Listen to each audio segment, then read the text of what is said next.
በጉጉት ሲጠበቅ የነበረው ቀን ደረሰ። በቀጥታ በማኅበሩ አባላት ድምፅ ብቻ የሚመረጡ አመራሮችን ለመምረጥ ተዘጋጅተዋል። አዎን፣ መምረጥ በችሮታ የሚያገኙት ሳይሆን የአባልነት መብትዎ ነው። ለአባላት የተሰራጨውን እጩ የተመራጮችን ዝርዝር ታሪክ አንብበው መርምረው ያመኑበትን ፌብርዋሪ 22 2026 በኮሚኒቲው አዳራሽ ተገኝተው ይምረጡ። ይምጡ። ማኅበሩ የእርስዎ ቤት ነው። በገንዘቦ በላቦ የገዙት የተንጣለለው የኮሚኒቲ አዳራሽ በሩ 1 ፒኤም ላይ ተከፍቶ ይጠብቅዎታል። ኦክቶበር 5 2025 በጸደቀው ደንብ መሠረት የእጩዎች መረጃ ቀደም ብሎ ተለቋል።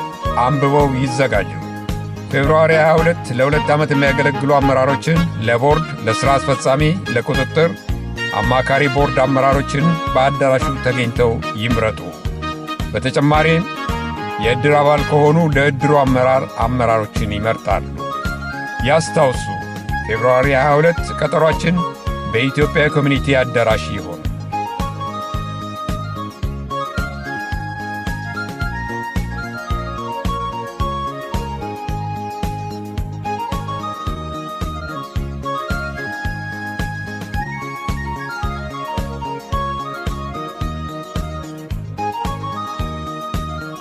በጉጉት ሲጠበቅ የነበረው ቀን ደረሰ።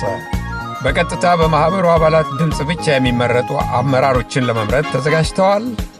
አዎን፣ መምረጥ በችሮታ የሚያገኙት ሳይሆን የአባልነት መብትዎ ነው። ለአባላት የተሰራጨውን እጩ የተመራጮችን ዝርዝር ታሪክ አንብበው መርምረው ያመኑበትን ፌብርዋሪ 22 2026 በኮሚኒቲው አዳራሽ ተገኝተው ይምረጡ። ይምጡ። ማኅበሩ የእርስዎ ቤት ነው።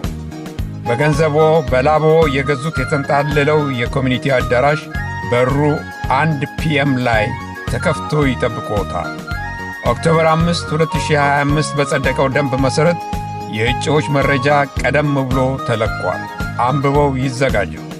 ፌብርዋሪ 22 ለ2 ዓመት የሚያገለግሉ አመራሮችን ለቦርድ፣ ለሥራ አስፈጻሚ፣ ለቁጥጥር አማካሪ ቦርድ አመራሮችን በአዳራሹ ተገኝተው ይምረጡ። በተጨማሪም የዕድር አባል ከሆኑ ለዕድሩ አመራሮችን ይመርጣሉ።